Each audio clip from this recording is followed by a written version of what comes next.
right now in your ears is Relationships at Work, the employee experience and workplace culture podcast. I am your host, Russel Lolacher, and welcome to the show. I'm excited because we're bright, new, and shiny. That's right, this is the very first episode of the podcast. So really hoping you like what we do here. If you're curious about what the podcast is about, well, we have an intro podcast that you can go back and listen to if you like. Of course, if you do like the podcast, we do encourage you to subscribe and leave a fancy little review right there in Apple Podcasts. Means so much to me. Our sponsor for this episode doesn't really exist, but this is where it would be if we had said sponsor. In the meantime, I just want to highlight something that you may be interested in, which is our Facebook group. It is called, surprisingly enough, Relationships at Work. We have our own URL, which is facebook.com/group/relationships at work. It is a growing group. It has some very passionate, brilliant people already involved, and that could very much include you too. So maybe you want to take a look. Before we introduce our guest today, I did want to tell you a story that is directly related to our topic, which is plain language. I took a course years ago for radio broadcasting, and it was one of those introductory courses to make sure whether you like what you're about to take and throw all this money at or not. So it was an intro to journalism, I think, at the time. Anyway, we were reading articles. Our instructor asked us to read movie reviews, to be specific. And these were actual, real movie reviews from papers past tense. For those that don't know papers, those were the things before the internet. Anyway, let's get back to this. So we're reading these reviews, and they are dense. That is probably the nicest way of putting it. The flowery language, the $5 words, like really dense, tough. But the person sure sounded smart. I mean, they were using words that I would have to look up every 5 stops or breaths. It was intense. And as you're reading this and you're a new communications person and you're a new broadcaster or journalist, you're looking at this going, okay, I hope one day I can write like this. I guess it's really tough and I don't really understand what they're saying, but this must be right because it's in a published newspaper that all these other people read. So obviously it's right? So anyway, then we go back to the instructor and he asks all of us, what did we think of the articles? And of course, we're, trying to sound smart. We're new students. So we're like, well, I like the way he tried to do this. And I like where he tried to do this with the language. He stopped all of us and said, it's shit. It is horrible. This writer is so self-involved and narcissistic, they would have no way of connecting to another human being if they tried. It is crap. Nobody should ever write like this. Write for the audience. Don't write for yourself. And I have taken that with me for years. Write clearly, write plainly, and write for the people you're trying to connect with. And that is absolutely what this episode is about. I'm super excited, so I'm going to shut up now, and here comes the podcast.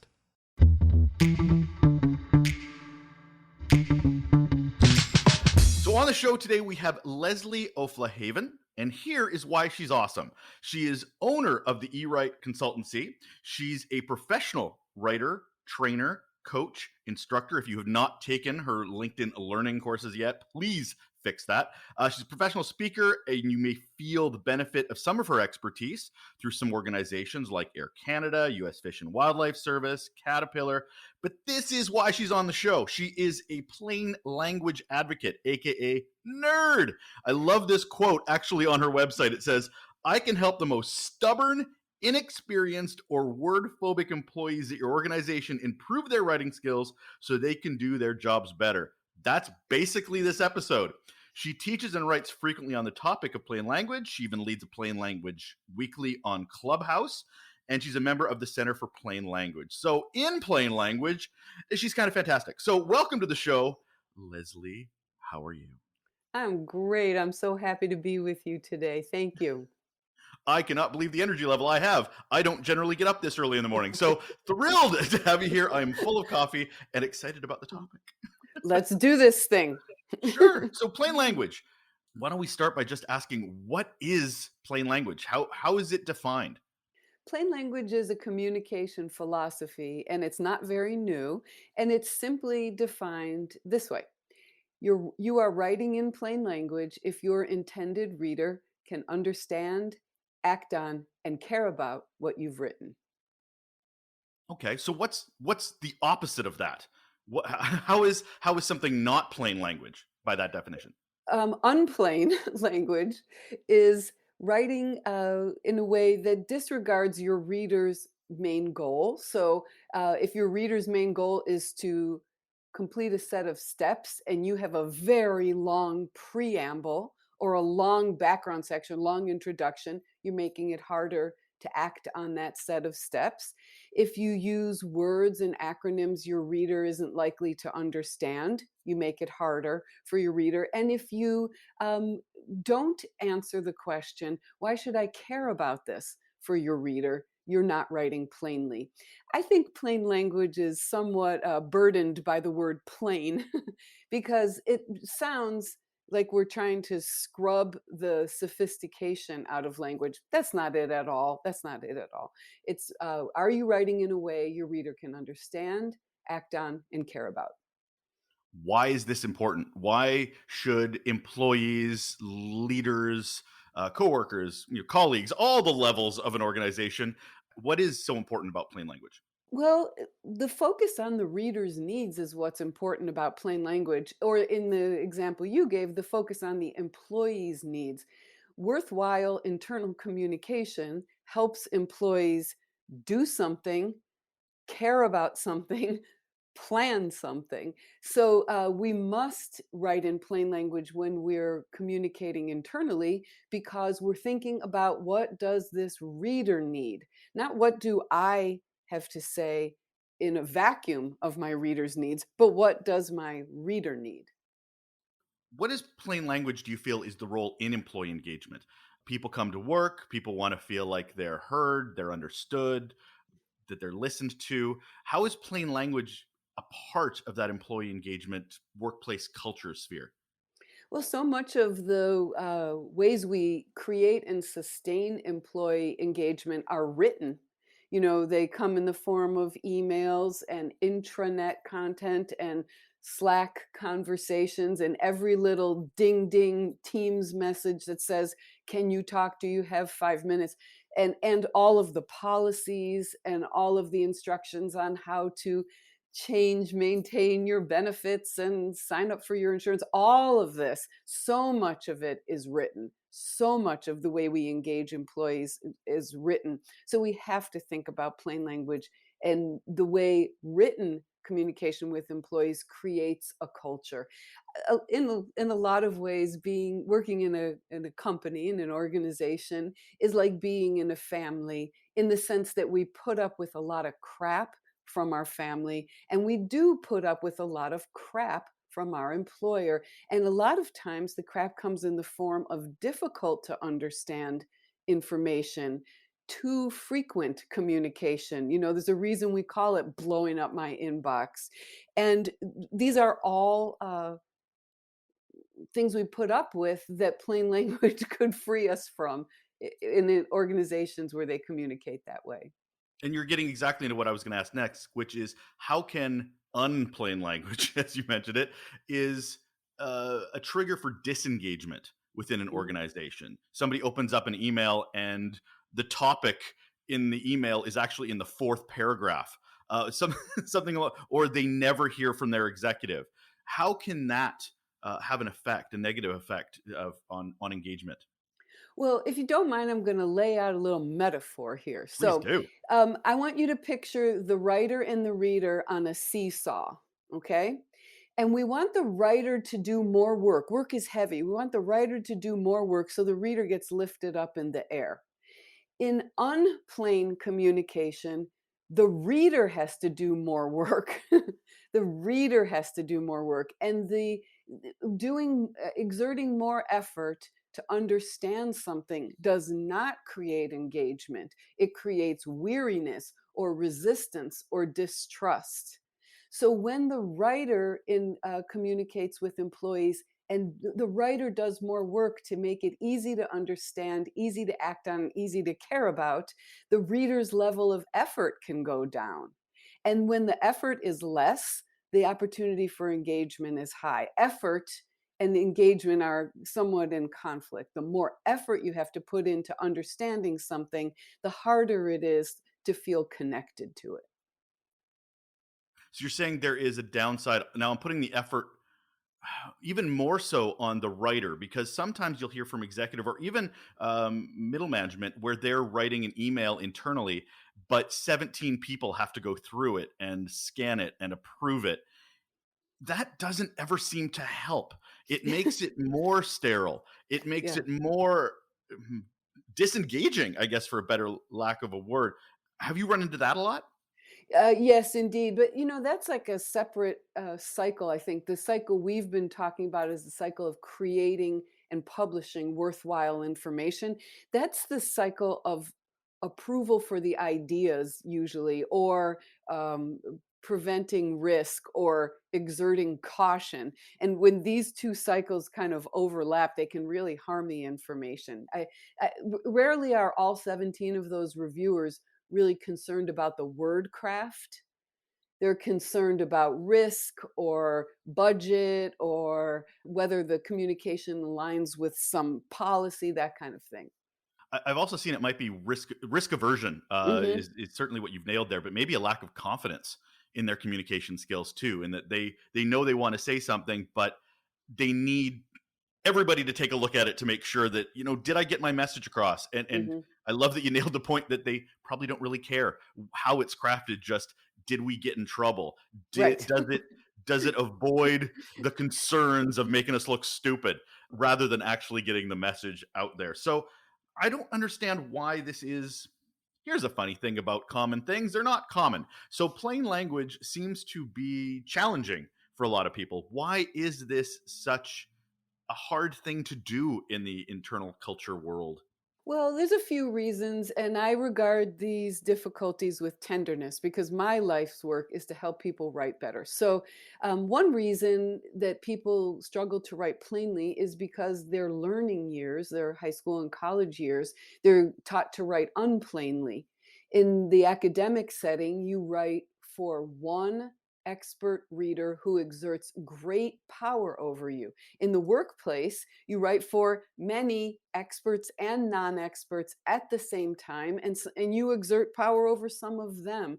So the academic world does not prepare people very well for writing in the workplace. So they come to this task without a lot of training for the to do what they need to do.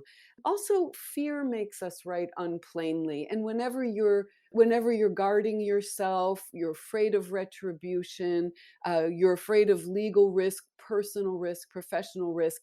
You always blow yourself up like a puffer fish, and that's terrible for your writing. You sound, more, vaguer, vague, all that kind of thing. And also, writing has, we write in communities, with cultures, and sometimes the culture is one of unplainness. So if you think about a government agency, some of them have very unplain cultures, and you just start to write in the way the other people around you write. It's a type of mimicry. And so you may just perpetuate a bad habit, a habit of being obscure or bureaucratic or abstract because you just read that all the time. That's how you're going to write. But we can change. I love that you dropped culture in there, because there are a lot of organizations, public, private, all across the board, that have a real issue with the term of candor, where the idea of being completely open and honest and transparent might not be as available, might not be within the DNA of the organization. And I can totally see that bleeding in to the way emails are written or newsletters are delivered in the language, where it's much more corporate speak, because cookie cutter is safer. Cookie cutter is Yes. more, yeah. Yes, yes, indeed. It's not only the safety, it's, uh, communication is saturated with culture, and in most of the cultures we travel in as people, we do mimic what we see. You know, you're with your friends and you're dropping f-bombs left and right, and then you go to your grandma's house and she's got her friend Rose over, and you're not dropping the f-bombs anymore. You know, you switch cultures. So we do that at work, and we need to fit in. There's a cost to not fitting in. And if you are a plain language communicator and everyone around you is abstract, cautious, and obscure, you know you will pay a price. It's important to continue to communicate that way, but it wouldn't be without costs. Looking at some of the internal documents, we'll stick around email because that's usually the most common way people communicate. It's also, funnily enough, some of the surveys I've seen, the preferred method people communicate within organizations. They just want less shitty ones. So they Mhm. just it's okay that they get emails. It's just they don't want so many and ones that are so difficult to read. So, what are some common mistakes people generally have when they're writing an email? They're sending it out. What are some things you've seen that are, tangibly mistakes that they've done? The two that harm the quality of email the most are writing a poor subject line and failing to put what you're asking for in the beginning of the email. You know, and the subject line problem is made even worse because the software, email software, retains the subject line. It's the bubble boy of communications. It will, the software will retain the subject line till nuclear winter has destroyed every server we have, and fascinating to me, here we are in 2021, and I've been teaching email writing workshops since 1993, and the software has changed a lot. You remember back in the day where if you put a hyperlink in an email, you couldn't put a period at the end of the sentence because it would disable the hyperlink. But the one thing that has never changed is how software treats the subject line ever. I mean, just think of that. This is a mini tangent. I accept it. I'll keep it short. But the software we use to communicate at work has changed so much. Year upon year upon year. But that's never changed. So when you make a bum choice with the subject line and you start a conversation and you involve six people in it, the software is going to hold on to that, in a death grip. So you really mustn't make a bad choice with the subject line. And the other writing skill is, put the bottom line up front, put the main message in sentence one or sentence one and a half right away. You can say, I hope this message finds you well if you have to, but get to the point right away.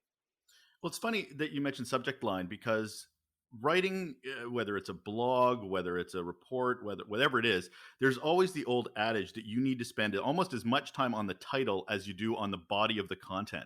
And that subject line is the title. And people don't take enough time to understand that that is the first impression that people are getting. So if you have a convoluted, confusing subject line that is misleading, that is too dazzling to try to get people's attention, then you're really not being effective in your language. So I love I mean, we could do a whole podcast just on subject lines, to be Yes, we blunt. could. Yes, we could. We'd have two listeners for it, you and me. Fair comment. Fair comment. It is the first episode, everybody. Be gentle. I'm sure my mom's listening.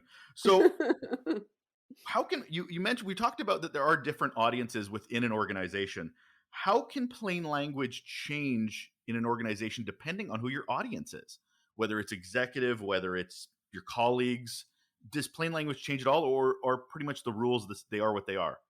The principle is the same, though you might use different strategies once you're in the document, but the principle is the same, and that is, I am thinking about my reader, I am anticipating my reader's questions, and I'm creating content or a document that suits my reader's needs. So I think, what a great question you've asked, Russ, because think of the name. Okay, you have a report and it's long, it's 6 chapters long, it's 71 pages long. What's the name of the short thing at the beginning that boils it all down? It's called the Title, subject line. executive summary. That too, The ex abstracts. Sure. right, no, I wanna talk about the executive summary, though, because this Fair. is like a plain language object lesson.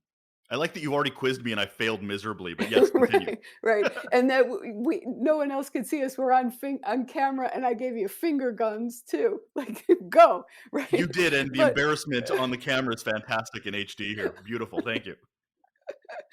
but uh, the idea that we would flex different writing skills when we're writing for different internal audiences is basically plain language in a nutshell. And the example I gave is a report that has an executive summary. It's not called an abstract, it's called an executive summary because executives don't need the appendices and the tables and charts. They need the 3-page distillation of the 71-page report, right? So if we think about it, one of my clients is a transit system here in Washington, D.C. They have 9,000 employees, and 6,000 of them don't have desks because you don't need a desk if you're repairing a train car. You know, and so what does it mean to write in plain language for those employees? What do they receive from their employer that's written? Where do they read it? How do they read it? And how do they use it? So, the principle of plain language is actually golden for the range of readers for internal communicators. We think of what do they need, how much do they want to read, and what will they use my information for? Just generations have something to do with how you communicate plain language. I mean, obviously, there's different levels in a hierarchy, but there's also the whole boomers, Gen X's, millennials, and how they may receive information. Do the principles stand with that too? Indeed, they do. But can you see I'm taking up my virtual soapbox and Yeah, I'm you are. standing on it now? I stepped up on my virtual soapbox. It's I'm so so tall. sick and tired of talking about the generations. I feel like describing people by generations is like a big heavy stick, and sooner if somebody's going to pick it up and wield it, they're going to hit you with it. I don't like it. I don't think it's very interesting. But I do think there is a big dividing line in the wide range of age of people in the workforce in what role email plays in their personal life. For older people in the workplace, email has always played a role in their personal life, and therefore plays a comfortable role in their work life. For people on the younger side in the workplace, email has played a very small or non-existent role in their personal life, and so they come to email in their work life. They treat the channel as an unwelcome stranger. I don't do this in my personal life. I don't like it. I don't do it. And so when I have to do it at work, I actually have to learn to do it at work because I don't do it in my personal life. And if you don't have any place for email in your personal life, you probably have a big place in your personal life for messaging. And therefore, you're going to like messaging better at work also, simply because it's a muscle you exercise all the time, and you know why you care about it, how to care about it, and how to participate. So that's about as much as I want to talk about the generations. Is what role does email play in your life as a communicator, inside and outside of work, right? And we Yep. could also say the same about the phone. The medium is as important as the message. I Yes. remember I remember talking to an organization who was asking me about how they were going to integrate this new shiny tool, this new app that they wanted to do to communicate with their employees because the executive was so frustrated that currently their employees were using a bulletin board at the back of the hall communally. We're using that as a way to communicate with each other, and they were like, but we want to use this sexy app, so what do you suggest we do? I'm like, use the bulletin board. That is what Right. they use. It's not about you, it's about them, right? Okay, Right. then let's use the archaic technology that is actually effective rather than the thing that's going to make your ego feel better because you got a sexy new tool. Right, and those employees at the transit system I was mentioning, their internal communications team publishes newsletters all the time with important information in them.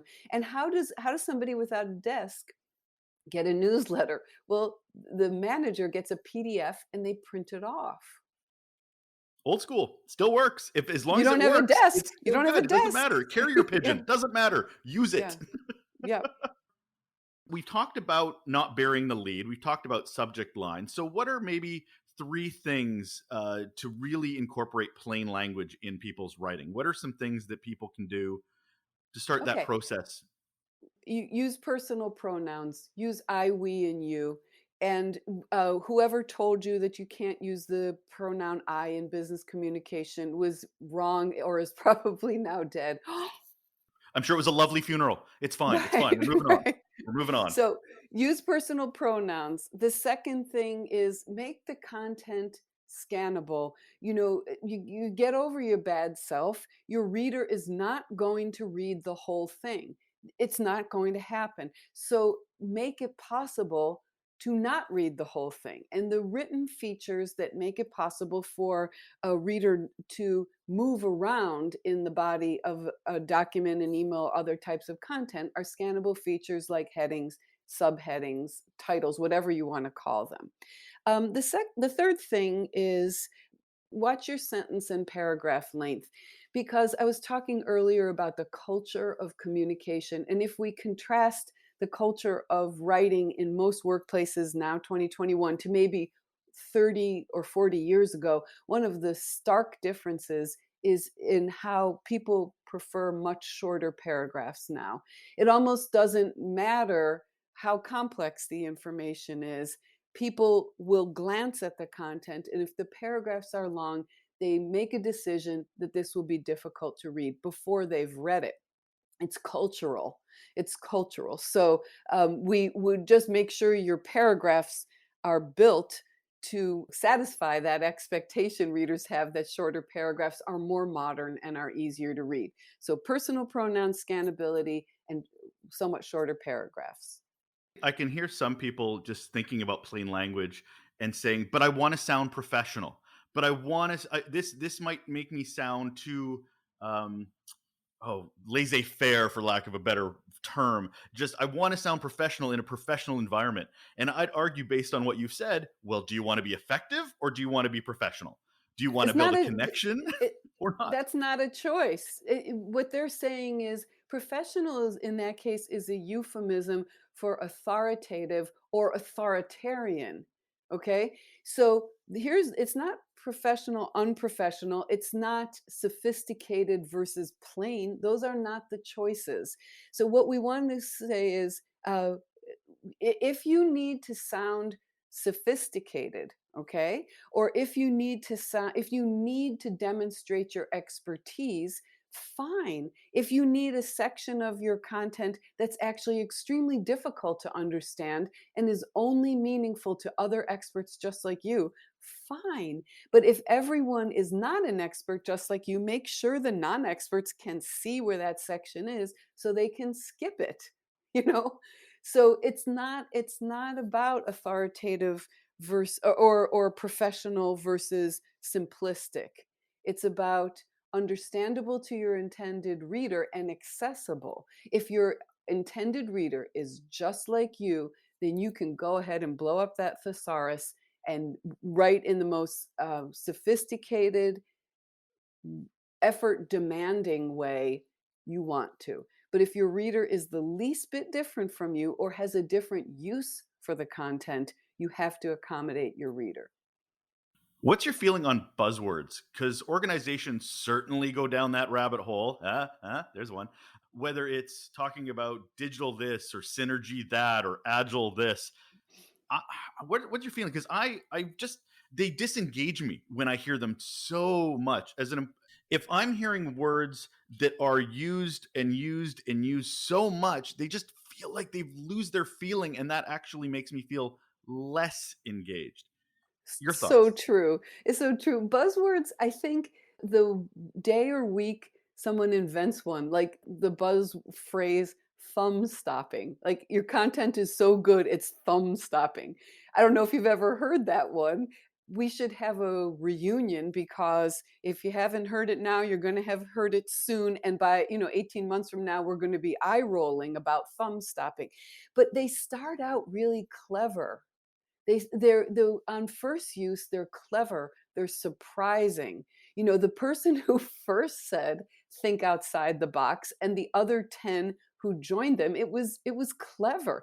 It's just an incredible overuse, which makes something a tiresome buzzword. And then what happens when we have a tiresome, overused buzzword, it gets wrung out of meeting, and so it becomes really drab, but it's also insider language, and it's very hard to discourage people from using insider language because, as you recognize in all your work, we want to feel like we're inside something.